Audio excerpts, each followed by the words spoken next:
Please like, subscribe and share for more videos. One cold day in winter, a small girl and her dad came to London.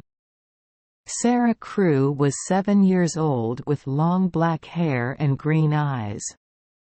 She sat beside her dad in a cab and looked at the tall buildings and dark sky outside.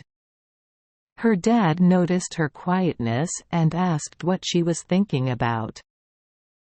Sarah spoke about missing their home in India and feeling unsure about England. Even though she wished her dad could stay, she knew he had to go back to work. At Miss Minchin's school for girls, they were welcomed by the headmistress, Miss Minchin, who admired Sarah's looks and welcomed them warmly. Sarah's dad wanted her to make friends, so he told Miss Minchin about Sarah's good qualities. Despite feeling sad when her dad left, Sarah resolved to be happy for him. She soon made friends at the school, especially with a girl named Ermengarde, whom she helped with her lessons by telling stories. However, not everyone liked Sarah, especially an older girl named Lavinia, who was jealous of her. Despite this, Sarah stayed kind-hearted and tried to make the best of things. So, for 3 years, Sarah's dad wrote letters to her, and she wrote back with love. One day, a very exciting letter came. Everyone in the school talked about it. Sarah's dad wrote, "My friend has some mines in northern India. His workers found diamonds there a month ago. There are thousands of diamonds in these mines." Sarah wasn't interested in money, but she found the story about diamond mines exciting. Most people were happy for Sarah, but not Lavinia, of course. She said, "My mother has a diamond. Lots of people have diamonds." Ermengarde said, "But there are thousands of diamonds in these mines. Maybe millions." Sarah's face turned red when Lavinia teased her. She didn't say anything back to Lavinia. Later, Ermengarde called Sarah a princess and said she always looked like one.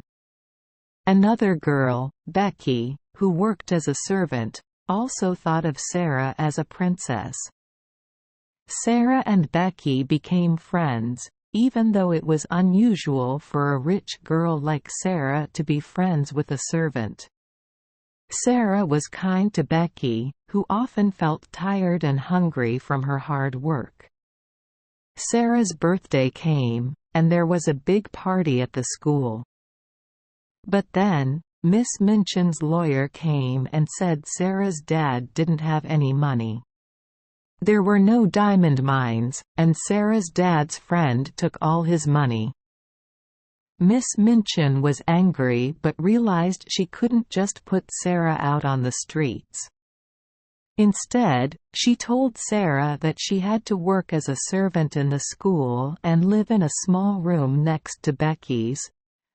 That evening, Sarah sat on her bed in her old black dress. She didn't cry, but she looked very sad and didn't move or talk for a long time.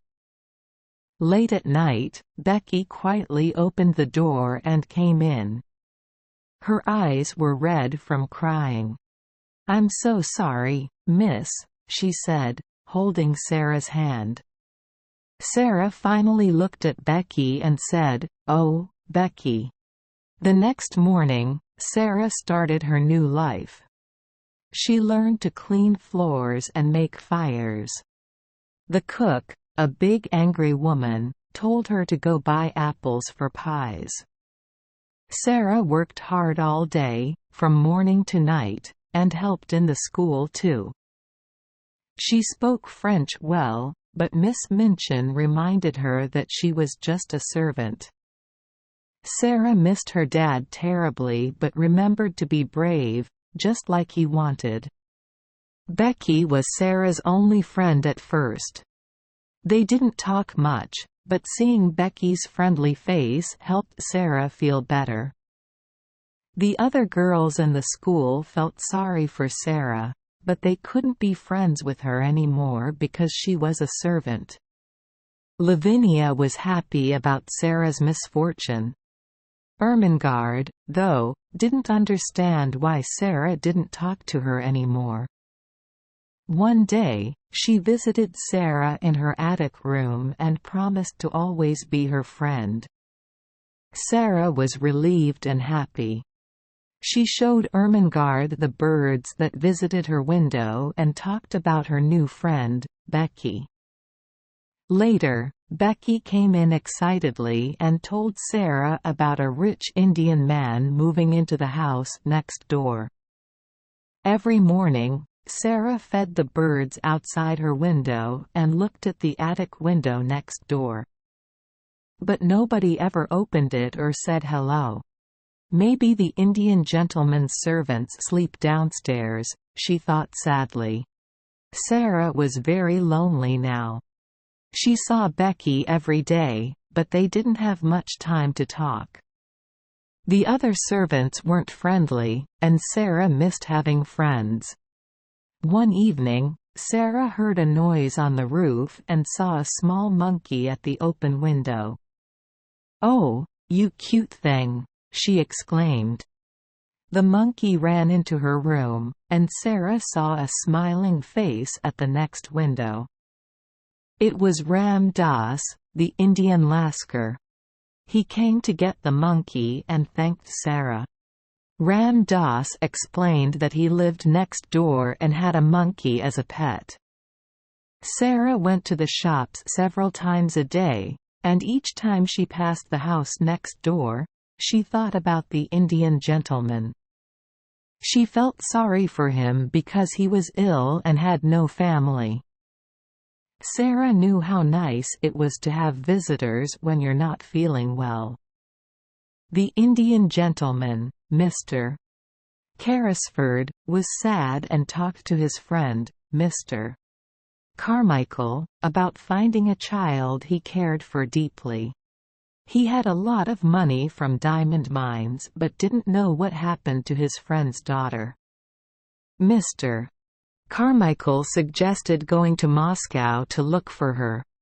Meanwhile, winter came, and the attic rooms got very cold. Sarah and Becky struggled to sleep because there were no fires.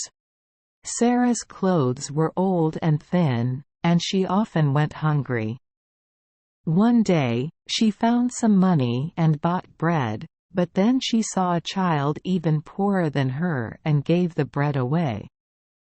When Sarah returned late, Miss Minchin scolded her, but Sarah bravely stood up to her. Lavinia made fun of Sarah, calling her Princess Sarah, sarcastically. In her attic, Sarah whispered to herself, "I must be brave like a princess, but it's hard." Meanwhile, Mr. Carrisford thought about helping Sarah and other poor children in the neighborhood.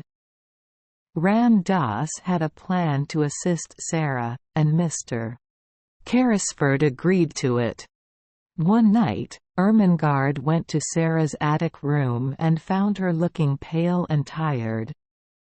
Sarah explained that she and Becky had a tough day because Miss Minchin was angry with the cook, so they didn't get any dinner or tea.